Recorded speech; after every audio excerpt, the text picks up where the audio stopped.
자, 우리 인간에게는 가장 기본적인 욕구 가운데 하나가 사랑받고 싶은 욕구입니다. 뭐 남에게 인정을 받고 싶다, 칭찬을 받고 싶다, 뭐 이런 거 다 하기에 다 포함되는데 사랑을 받고 싶은 욕구가 있습니다. 이 원초적인 것이죠. 우리가 사람들이 찾고 있는 건 사실은 사랑이에요. 사랑. 돈을 벌고 명성을 얻고 뭐 직업을 얻고 성취를 해 나가려고 하는데 그 가운데도 가만히 보면 그 안에는 사랑의 욕구입니다. 사랑을 받고 싶은 욕구. 근데 그 기대는 사실 채워지지 않죠. 그 사랑을 받고 싶은 욕구가 있지만 또 그것을 찾아 나서지만 채워지지 않는 것입니다. 그게 채워지지 않는 이유. 그래서 우리가 세상에서 경험하는 것은 뭡니까? 함량 부족이에요. 함량 부족. 사랑인데 함량이 부족한 겁니다. 오염된 사랑이죠. 소위 말하면 오염된 사랑. 다르게 얘기하면 결함이 있는 사랑. 사람들을 보면 우리 모두가 뭘 경험하고 있는가 하면 만성적인 욕구 불만입니다. 인간이 겪는 질병의 가장 큰 근원은 결국은 사랑 결핍증이다. 이렇게 얘기해도 다를 바가 없습니다. 세상에서 경험하는 것은 다 그 사랑은 불완전한 것이죠. 한계가 있고요. 조건적인 사랑입니다. 유능하고 힘이 있을 때만 이렇게 유효한, 그때까지만 유효한 신앙. 남편이 능력이 있을 때까지. 또 아내가 미모를 유지할 때까지. 자녀가 공부를 잘 할 때까지. 이 사랑에는 들어가 보면 다 차별이 있고 또 복잡한 계산이 돌고 있습니다. 그래서 결국은 사랑은 미움으로 변하고 그 미움이 또 상처가 되죠. 사람들이 힘들어하는 것은 이 사랑의 허기 때문입니다. 돈의 부족 때문이 절대 아닙니다. 여러분, 세상에서 가장 큰 사랑은 부모의 사랑이죠. 특히 어머니의 사랑이 위대하다고 말합니다. 이혜인 시인이 오래전에 암투병 중에 쓴 엄마라는 시가 있습니다. 누가 종이에 엄마라고 쓴 낙서를 보아도 그냥 좋다. 내 엄마가 생각났다.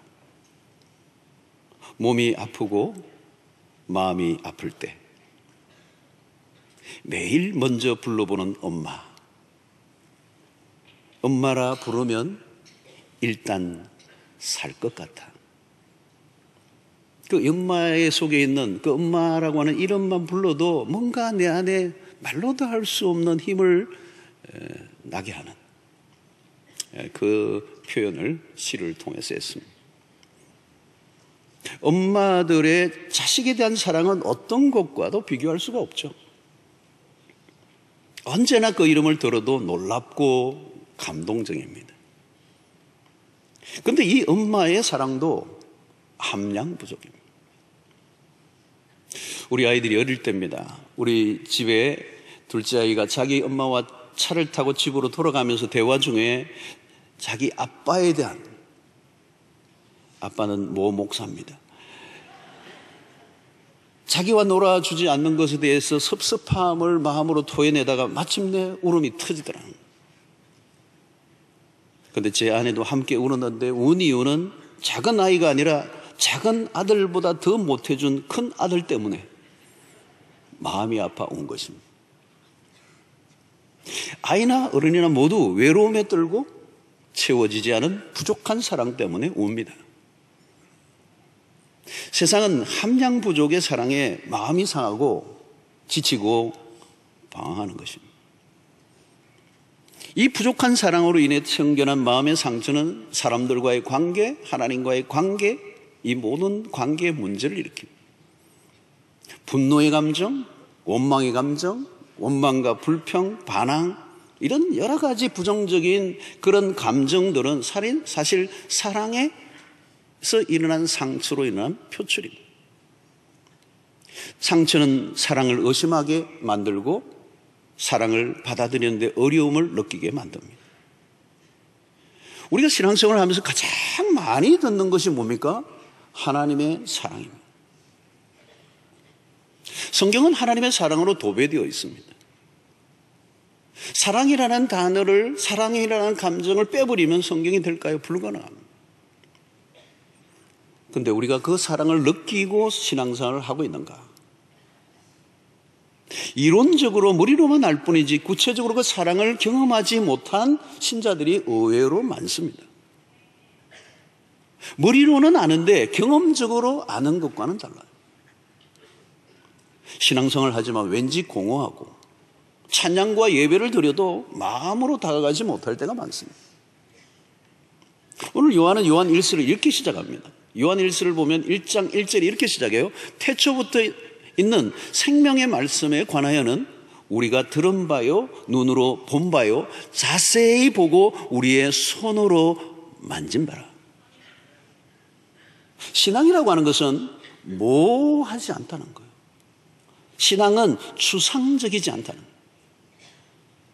듣고 보고 손으로 만진 바라. 늘 우리 신앙의 본질적인 것을 확인하는 게 매우 중요합니다.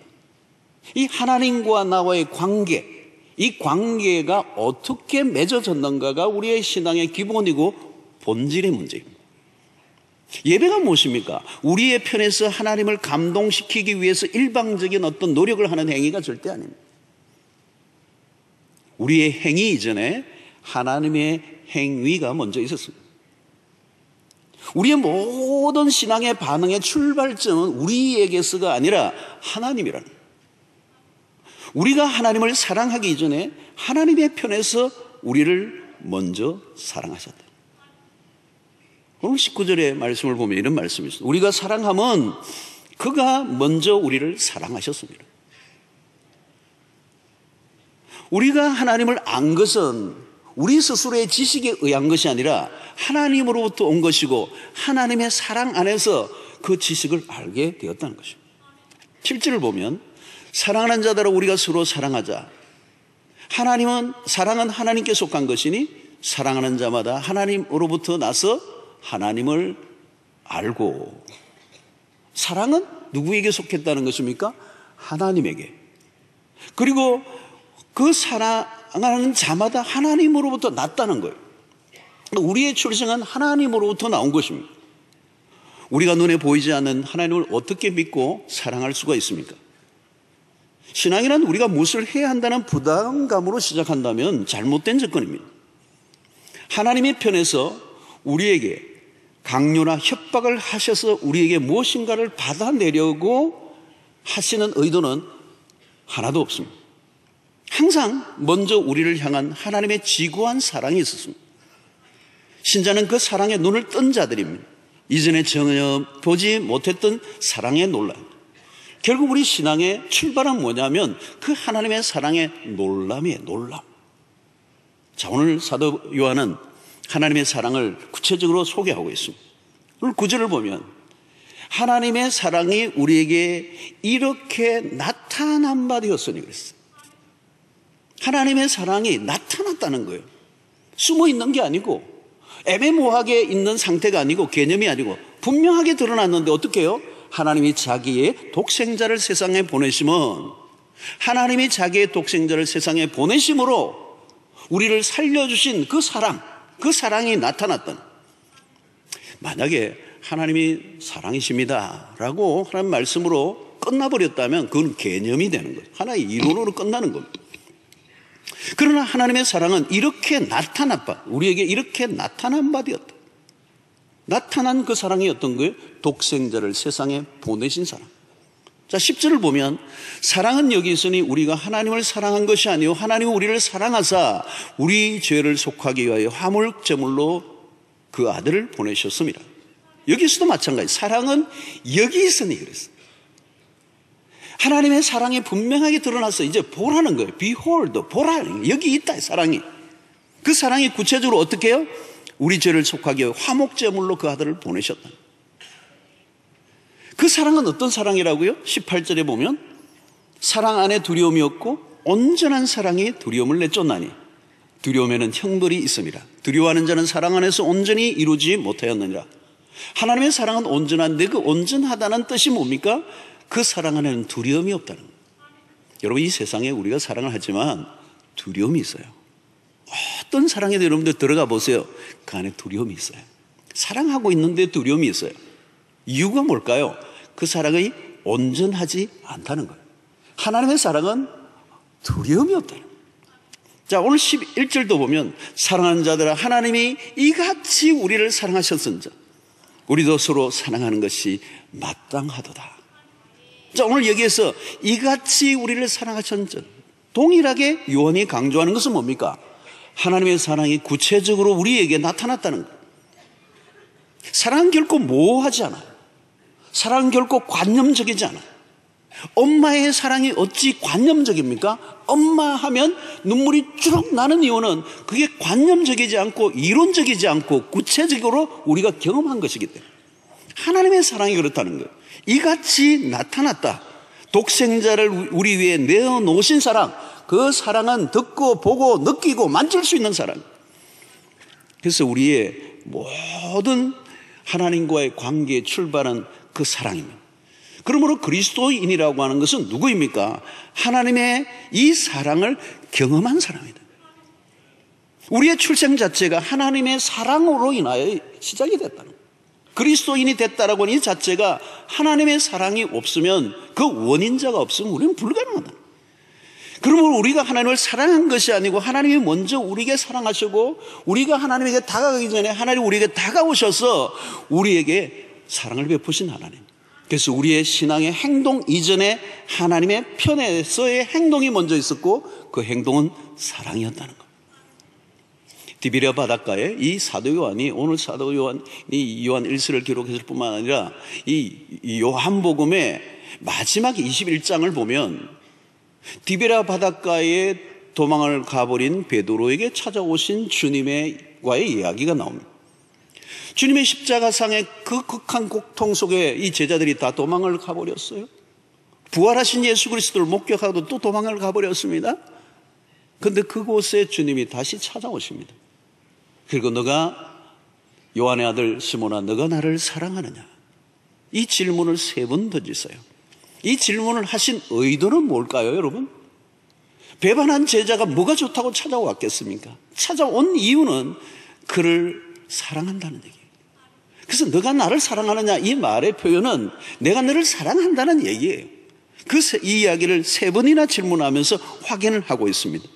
다시 한번 베드로의 가슴에 사랑의 불을 지펴주시는, 하나님의 사랑을 전하시면서 그 베드로의 마음속에 사랑이 회복될 수 있도록 하시는 주님의 마음, 다시 일으키게 하시는 그 힘이 바로 사랑이기 때문에, 모든 우리의 에너지 원은 사랑이기 때문에 그 시리와 절망 속에 빠져있는 베드로에게 다시 일으키시기 위해서 주님이 찾아오셔서 사랑을 확인해 주시는 거예요. 그래서 3번이나 질문하시면서 이 요한 21장을 마무리를 하고 있습니다. 요한은 사랑을 경험한 사람입니다. 그는 사랑의 사도가 되었고요, 입만 열면 사랑입니다. 요한복음을 마지막 하면서도 사랑이고 요한 1서를 열면서도 요한서 전체가 사랑이에요. 그런 사랑에 푹 빠진 사람이었습니다. 그 사랑은 온전하고 충분한 사랑이었고 그 사랑이 마지막까지 그의 사역을 밤모섬에서 가능하게 만들었던 힘이었어요. 이사야 선지자는 하나님 아버지의 사랑을 우리에게 이렇게 표현합니다.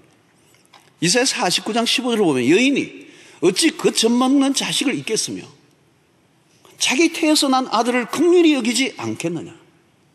그들은 혹시 잊을지라도 나는 너를 잊지 아니할 것이라.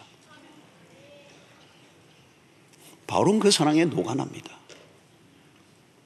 로마서 8장 32절을 보면 자기 아들을 아끼지 아니하시고 우리 모든 사람을 위하여 내주신 이가 어찌 그 아들과 함께 모든 것을 우리에게 주시지 아니하겠느냐. 저는 이 부분에서 자기 아들을 아끼지 아니하시고라고 하는 이 대목에서 가슴이 멍망해지는 거예요. 자식을 키운 사람들은 알겠죠. 기가 막힌 얘기예요. 여러분, 이런 성경의 구절에서 멈추어 있어야 돼요. 잠시 멈추어서 묵상해 보면 상상할 수 없는 하나님의 사랑에 밀려옴을 느낍니다. 자기 아들을 아끼지 아니하시다니. 여러분, 하나님은 우리를 생각하실 때 아낀다는 개념 자체가 없으신 분이에요. 아낄 줄 모르시는 분이에요. 사랑을 퍼부으신 것이죠. 여러분, 하나님은 사랑을 설명하신 것이 아닙니다. 하나님 당신을 내어놓으셨습니다. 그럼 왜 그토록 우리를 사랑하셨는가? 과연 우리는 사랑을 받을 만한 존재인가? 아니요. 허물과 죄로 죽었던, 성경 안에서 우리의 인간의 모습을 보면 소망이 하나도 없는, 선한 것이라고는 하나도 없는 거짓과 부정과 타락과 음란과 세상의 죄라는 죄는 다 뒤집어 쓰고 살아가는, 하나님의 앞에 자비를 얻을 것이 하나도 없는, 하나님을 배반하고 하나님을 욕하고 하나님에게 끊임없이 등을 돌리고 있는, 하나님에게 사랑받을 만한 것은 눈꼽만큼도 없는 존재.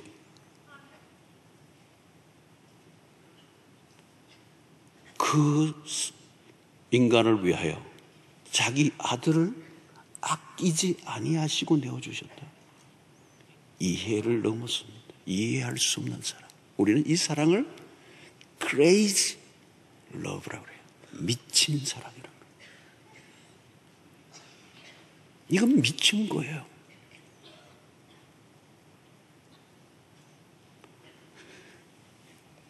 여러분이 그 사랑이 무엇인지를 느끼는 순간 엄마의 사랑과는 비교할 수 없는 충격에 휩싸이며 내 영혼이 전율하게 되고 하나님의 그 구원의 황홀함에 빠져 그 거대한 하나님의 사랑과 은혜의 바다에서 빠져나올 길이 없는 것입니다. 바울은 로마서 5장 5절에 소망이 우리를 부끄럽게 하지 아니하면 우리에게 주신 성령으로 말미암아 하나님의 사랑이 우리 마음에 부은 바 됨이니. 주님으로부터 사랑을 많이 받았던 막달라 마리아는 값비싼 향료 옥합을 주님을 위해 깨뜨립니다. 가로주다가 그를 보고 펄쩍 뛰죠. 경악을 합니다. 이 무슨 미친 짓이냐. 왜 그렇게 낭비하느냐고 소리를 지릅니다. 그래요. 낭비예요. 낭비인데 거룩한 낭비. 모든 것을 돈으로만 계산하는 속물스러운 사람에게는 말도 안 되는 행동입니다. 여러분, 우리가 주님을 섬기는 것들, 예배와 봉사와 헌금과 선교와 모두 낭비죠. 거룩한 낭비입니다. 사람은 자신이 사랑하고 있는 곳에 모든 것을 쏟아 붓습니다. 십자가는 그런 면에서 하나님이 우리에 대한 모든 것을 쏟아 부으시는 하나님의 거룩한 러브 콜이었어요. 여러분, 우리가 교리적으로 속죄, 칭의, 성화 등의 교리적 이 정의들은 신학자들이 하는 겁니다. 교리를 배워야 하지만 교리만 배우고 사랑을 배우지 않으면 그 냉랭한 교리로는 우리의 신앙생활을 할 수가 없습니다. 여러분, 엄마가 새벽에 해준 밥의 성분을 분석 아무리 한들 뭐합니까? 그 속에 감춰져 있는 엄마의 사랑을 놓친다면 핵심을 놓친 것입니다. 구원은 하나님과 우리의 로맨스예요. 러브 스토리입니다. 아들을 죽게 하시면서 우리에게 다가오신 하나님의 사랑은 죽음보다 강한 것입니다. 김이 빠진 시시한 사랑으로 우리에게 프로포즈 하신 것이 아닙니다. 우리가 먼저 결코 하나님을 찾지 않습니다. 인간은 본성적으로 하나님을 미워하고 거부합니다. 도무지 거부할 수 없는 하나님의 사랑 앞에 우리가 무릎을 꿇게 된 것입니다. 이제 한 해를 달려오면서 우리의 삶이 때로는 피곤하고 지쳐 있습니다. 우리의 몸도 마음도 지쳐 우리가 이루어지지 않은 어떤 것들에 대해서 노력은 했으나 실패한 것들에 대해서 내 스스로 자괴감에 빠져 좌절하고 절망할 가능성이 많습니다. 이런 세상 안으로 들어가면 모두가 강요하고 억압하고 경쟁하고 투쟁하고 얼마나 살벌합니까? 우리는 이 연말에 우리에게 필요한 것은 무엇일까요? 부부간에, 부모와 자녀간에, 성도들 간에 우리는 더 많은 사랑으로 다가가야 할 필요가 있습니다. 그러나 가장 중요한 것은 하나님의 사랑. 하나님의 사랑만이 완전한 것. 누가 우리를 여전히 사랑해 줄 수 있는가는 것. 아무 조건 없이 있는 모습 그대로 우리를 받아주실 분은 오직 우리 주님밖에 없습니다. 여러분, 우리의 거대한 공허를 채워줄 수 있는 것은 하나님 한 분밖에 없습니다. 돌아보면 한 해 동안 우리가 부족한 것들이 많죠. 실수와 연약함들이 많습니다. 하나님을 향하여 나아갈 때 사랑을 받을 만한 조건이 아무것도 없어 보입니다. 그때 우리 이 연말에 우리가 바라볼 것은 십자가예요. 십자가가 우리에게 주는 메시지는 뭡니까? 우리 있는 모습 그대로를 받아주시고 사랑하시는. 내가 뭐 대단한 모습을 가졌을 때 우리 주님 우리를 위해 죽어주신 것이 아닙니다. 있는 모습 그대로. 사도 요한은 요한복음 21장을 마치며 주님과의 관계 속에서 사랑으로 매듭을 짓습니다. 너가 나를 부인하고 나를 배반했지만 나는 언제나 너를 사랑해. 이 조건 없는 사랑. 성도 여러분, 어머니의 사랑은 우리 모두가 압니다. 그 사랑이 너무 크죠. 그 사랑을 우리는 한마디만 엄마만 해도 느껴지는, 그 느낄 때 그 엄마라고 하는 그 존재가 우리의 힘이 되네요. 바로 그것입니다, 여러분. 그리스도인은 육신의 엄마의 사랑으로 끝나서는 안 돼요. 그 엄마의 사랑, 그 사랑에서 100배, 1000배, 10,000배 확장시킬 수 있어야 돼요. 그 사랑이 하나님 아버지의 사랑이라는, 그 엄마의 사랑에만 머물러 있으면 안 돼요. 그 엄마의 사랑과 비교할 수 없는 사랑으로 우리를 사랑하신 그 하나님의 사랑. 바울은 그 사랑의 너비와 길이와 높이와 깊이를 얘기했어요. 아무리 날개를 치며 하늘 올라가도 그 닿을 수 없는 하나님 아버지의 사랑. 아무리 깊이 들어가도 닿을 수 없는 그 아버지 하나님의 사랑. 세상에서는 이보다 더 큰 사랑이 없어요. 그 주님이 오늘 여러분들에게 말씀하시는 음성을 들을 수 있게 되기를 바랍니다. 내가 너를 사랑해. 여러분, 스바냐 3장 16절 17절에 유명한 구절이 있어요.